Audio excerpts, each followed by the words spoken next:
안녕하세요. 토토 법칙입니다. 스포츠를 전문적으로 공부하며 매일 경기 및 배당 등 수시로 확인하니 높은 승률로 좋은 결과가 만들어진 것 같습니다. 이번 회차도 제 노하우로 고배당 공유해 보겠습니다. 전 절대 강요하지 않습니다. 함께 하실 분들만 다 같이 함께해요. 오늘도 분석 시작합니다. 홈팀 아스날은 4-3-3 포메이션을 유지하며 웨데고르와 마두에케를 중심으로 전진형 공격을 전개합니다. 웨데고르는 전방에서 템포를 조절하며 경기의 흐름을 읽는 시야와 방향 전환 타이밍이 탁월합니다.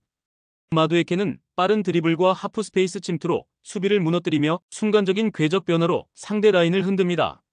요케레시는 피지컬을 활용한 포스트 플레이로 상대 수비를 끌어내고 세컨드 라인에게 여유 공간을 제공합니다. 아스날의 전술적 강점은 좌우 전환의 완성도로 중앙에서 볼을 모았다가 웨데고르의 스위치 패스 한 번으로 전개가 바뀌며 반대편 마두에케가 마무리합니다.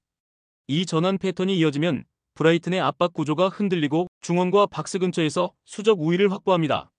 결국 아스날은 템포 조절과 방향 전환으로 경기의 리듬을 장악하며 주도권을 잡을 가능성이 높습니다. 원정팀 브라이튼은 4-2-3-1 포메이션을 유지하지만 중원 압박의 균형이 자주 무너집니다. 특히 볼이 한쪽으로 쏠릴 때 반대편 커버가 늦어지는 문제가 반복되며 전환 속도에서 불안함이 드러납니다. 미토마는 폭발적인 돌파력을 지녔지만 세트된 공격 상황에서는 움직임이 단조로워 위협이 제한됩니다. 오라일리는 패싱 감각은 좋으나 수비 가담이 느려 압박 간격이 벌어지고 웰백은 전진 패스 전개가 느려 공격 리듬이 끊깁니다. 이로 인해 브라이튼은 중앙 공간이 쉽게 노출되고 전환 대응이 늦어 수비 라인이 무너집니다. 결국 박스 근처에서 세컨드 찬스를 허용하며 구조적 불균형이 경기 전반에 걸쳐 드러날 것입니다. 이 경기는 중원 압박의 완성도와 방향 전환의 속도가 승부의 핵심이 될 전망입니다. 브라이튼은 압박이 한쪽으로 쏠리며 커버가 늦고 웨데고르는 이를 정확히 읽어 반대 전개로 흐름을 뒤집을 것입니다. 마두에케의 돌파와 요케레시의 포스트 플레이가 결합되면 아스날은 자연스럽게 전진 리듬을 만들어냅니다. 반면 브라이튼은 미토마와 오라일리가 동시에 커버를 수행하지 못하면 중원이 붕괴되며 전환 속도에서 완전히 밀릴 가능성이 큽니다. 결국 아스날은 방향 전환과 템포 조절 능력으로 전반부터 주도권을 잡고 경기 전체를 지배할 가능성이 높습니다. 홈팀 리버풀은 4-2-3-1 포메이션을 기반으로 하며 에키티케의 전방 움직임을 중심축으로 삼습니다. 그는 하프 스페이스로 내려와 볼을 받아내며 중원과 최전방을 자연스럽게 연결하고 전개 리듬을 끌어올립니다. 이 움직임을 통해 비르츠는 하이포스트에서 패스를 전환하기 용이해지고 공격 템포가 한층 빨라집니다. 살라는 오른쪽 측면에서 1대1 돌파와 컷백 패스로 수비를 흔들며 직접 득점뿐 아니라 세컨드 찬스 창출에도 능합니다. 리버풀은 좌우 전환 속도가 빠르고 풀백이 전진할 때 폭넓은 공간을 활용해 공격폭을 극대화합니다. 비르츠는 박스 근처에서 순간적인 방향 전환으로 수비를 무너뜨리며 결정적인 찬스를 만들어냅니다. 특히 전방 압박 후 빠른 탈압박 전환에서 폭발적인 공격 전개가 가능해 템포 유지와 전환 속도라는 두 축으로 경기를 지배합니다.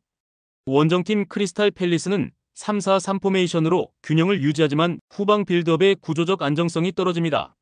수비형 미드필더가 지나치게 낮은 위치를 잡아 중원과의 연결이 끊기며 전방으로의 전개가 부드럽지 않습니다. 그래서 점유율은 유지되지만 실제 위협적인 찬스는 잘 만들어내지 못합니다. 마테타는 피지컬로 버텨주지만 지원이 늦어 고립되고 사르는 측면에서 활로를 찾으려 하나 침투 타이밍이 불안정합니다. 휴즈는 빌드업에 가담하지만 템포 조절이 부족해 리버풀의 압박에 쉽게 끊깁니다.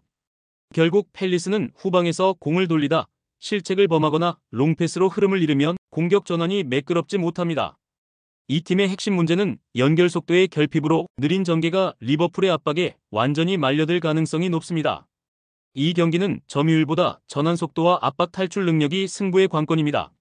리버풀은 에키티케가 하프 스페이스로 내려와 볼을 받아내는 순간 비르츠와 살라의 움직임이 연쇄적으로 이어지며 공격 리듬이 살아납니다. 비르츠는 하이포스트에서 세컨드 볼을 잡아 템포를 높이고 살라는 돌파와 컷백으로 상대 수비를 계속 뒤흔듭니다. 반면 크리스탈 팰리스는 미드필더 라인이 지나치게 뒤로 물러서 연결 타이밍이 한 박자 늦습니다. 이로 인해 리버풀의 전방 압박 한 번에 빌드업이 끊기고 세컨드 찬스에서 경기 흐름을 완전히 내줄 가능성이 큽니다. 결국 리버풀은 높은 지역 압박과 빠른 전환으로 경기 주도권을 잡으며 에키티케의 포지셔닝 변화와 살라의 돌파가 맞물릴 때 경기의 균형을 무너뜨릴 것입니다. 그래서 이 경기는 결국 속도와 템포의 싸움에서 리버풀이 우위를 점할 가능성이 높습니다. 홈팀 스완지시티는 4-2-3-1 포메이션을 기반으로 안정적인 빌드업을 중시하지만 이번 대회에서는 우선순위가 다소 다릅니다. 현재 팀은 챔피언십 리그 상위권 진입을 노리고 있어 현실적으로 카라바오컵보다 리그 승격에 초점을 맞추고 있습니다. 비포트니크는 전방 압박과 포스트 플레이에 강점을 보이지만 맨시티처럼 라인을 높이는 팀을 상대할 때는 고립될 위험이 큽니다. 로날드는 빠른 전진 패스 감각을 갖췄으나 압박 강도가 높은 팀을 만나면 실수가 잦고 갈브레이스는 수비 가담은 성실하지만 체력 유지의 한계를 드러냅니다. 결국 스완지시티는 전술적 완성도보다는 팀 에너지 분배에 집중하고 있으며 리그 일정 부담 속에서 컵 대회에 전력을 쏟기 어렵습니다. 초반엔 집중력을 유지하겠지만 후반으로 갈수록 체력 저하와 밸런스 붕괴가 나타날 가능성이 높습니다. 원정팀 맨시티는 4-1-4-1 구조로 공수 전환 속도와 빌드업 정교함을 극대화합니다. 폴란드는 최전방에서 수비 라인을 끌어내며 도쿠와 포든이 뒷공간을 번갈아 공략합니다. 도쿠는 폭발적인 드리블 돌파로 측면에서 압도적인 우위를 점하고 포든은 하프 스페이스를 활용해 중앙과 측면을 자연스럽게 잇습니다. 로드리가 중심에서 안정적으로 수비 전환을 잡아주며 팀 전체의 밸런스를 견고히 유지합니다. 맨시티는 이번 대회에서도 단순한 로테이션이 아니라 트로피를 위한 로테이션을 선택하며 출전 선수들은 모두 강한 동기부여로 임합니다. 이 집중력의 차이가 결국 경기의 흐름을 완전히 갈라놓게 됩니다. 이 경기는 팀의 목표 온도차가 승부의 핵심 변수입니다. 스완지시티는 리그 승격이라는 현실적 목표 속에 컵 대회에 전력을 다하기 어렵고 맨시티는 모든 대회에서 트로피를 노리는 조직적 집중력을 유지합니다. 폴란드의 전방 압박과 도쿠의 폭발적인 돌파는 하위리그 수비진이 감당하기 어려우며 스완지시티는 중원 탈압박 과정에서 한계를 드러낼 가능성이 큽니다. 결국 맨시티는 점유율을 기반으로 상대를 진영 깊숙이 몰아넣고 세컨드볼과 세트피스 상황에서도 확실한 우위를 확보할 것입니다. 이 경기는 전술적 완성도보다 집중력과 동기부여의 격차가 결과를 좌우할 가능성이 높으며 승격보다 트로피에 더 집중하는 맨시티가 경기의 주도권을 가져갈 것입니다. 홈팀 울버햄튼은 최근 리그 부진이 길어지며 분위기마저 침체된 상태입니다. 득점력 저하와 순위 하락이 이어지며 선수단의 자신감도 떨어졌습니다. 스트란드 라르센은 전방에서의 피지컬 싸움에는 강하지만 지원 부족으로 고립되는 장면이 잦습니다. 아리아스는 측면에서 활발히 움직이지만 크로스의 정확도가 낮고 공격 전환의 연결이 매끄럽지 않습니다. 주앙 고메스는 압박과 커버 능력은 뛰어나나 빌드업 참여 시 불안정해 중원의 안정감이 떨어집니다. 전체적으로 공격 전개 속도가 느리고 수비 전환 시 간격 유지가 불안해 후반으로 갈수록 공백이 커집니다. 또한 강등권 경쟁 상황 속에서 체력 관리가 우선되기 때문에 이번 카라바오컵에 전력을 집중하기 어려운 현실입니다. 결국 울버햄튼은 초반부터 라인을 내리고 수비 중심으로 운영하겠지만 이런 수동적 전술은 첼시의 점유율 전개에 쉽게 말릴 가능성이 높습니다. 원정팀 첼시는 4-2-3-1 전형으로 라인을 정비하며 점유 기반의 안정적인 경기 운영을 펼칩니다. 엔소 페르난데스가 중원에서 볼 배급의 중심을 잡아 빌드업의 리듬을 만들어내고 주앙 페드로는 드리블 돌파와 순간적인 침투로 수비 라인을 흔듭니다. 또한 페드로 네토는 측면에서의 속도와 정확한 크로스로 꾸준히 찬스를 만들어내며 공격의 폭을 넓힙니다. 첼시는 전방 압박과 역습 전환 모두에서 효율적이며 미드필드 라인의 볼 순환이 빠르고 유기적입니다. 울버햄튼이 수비적으로 나설 경우 엔소의 전진 패스와 페드로의 뒷공간 침투가 결정적인 변수가 될 것입니다. 더불어 첼시는 로테이션을 가동해도 전력 손실이 적어 경기 템포를 일정하게 유지할 가능성이 큽니다. 후반으로 갈수록 점유율과 압박 강도가 더욱 높아지며 상대를 진영 깊숙이 몰아넣는 흐름이 이어질 전망입니다. 이 경기는 전력과 집중력의 격차가 결과를 가를 가능성이 높습니다. 울버햄튼은 리그 생존 경쟁 속에 카라바오컵에 힘을 분산하기 어려워 수비적인 접근을 할 수밖에 없습니다. 하지만 체력과 집중력 모두에서 약점을 보이며 실점 가능성이 큽니다. 반면 첼시는 여유 있는 경기 운영 속에서 점유율을 높이고 엔소의 전진 패스와 페드로의 침투로 공격의 균형을 유지할 것입니다. 결국 피지컬 싸움보다는 조직적 점유 구조와 템포 유지 능력이 승부의 핵심이 되며 선수층의 깊이를 바탕으로 후반에도 리듬을 잃지 않는 첼시가 안정적으로 승리를 가져갈 가능성이 높습니다.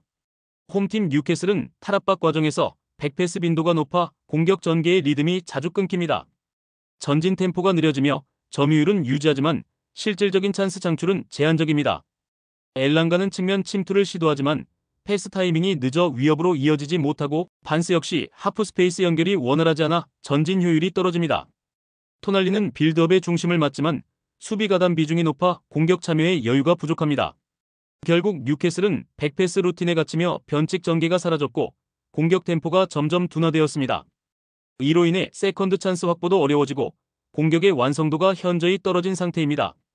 원정팀 토트넘은 중원에서의 전진 성향이 강하고 공격 템포 유지에 능합니다.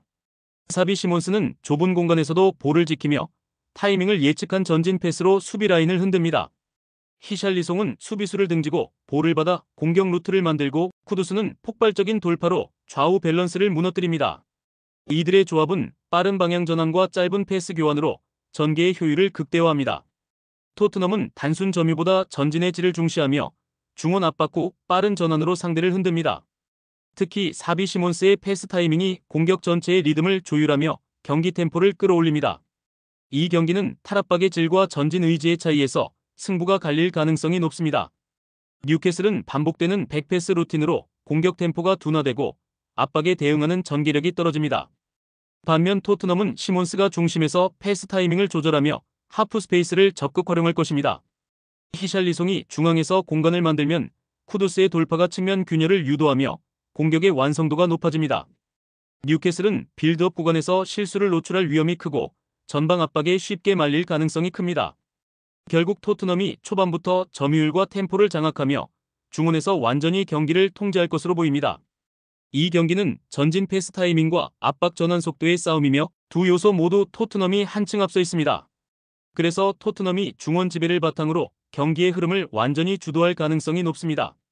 영상의 최종 조합을 못 드리는 이유는 경기 시작 전까지 배당 변동, 선발 라인업, 각종 이슈 때문에 좀 더 최종 조합을 드리기가 어렵습니다. 스포츠 정보방에선 경기 전 각종 이슈들 확인하여 최종 조합을 무료로 공유해드리니 다들 편하게 영상 아래 고정 댓글로 말 걸어주세요. 물어보는 건 절대 부끄러운 것이 아닙니다. 구독자분들, 시청자분들 다들 당첨으로 행복 토토합시다.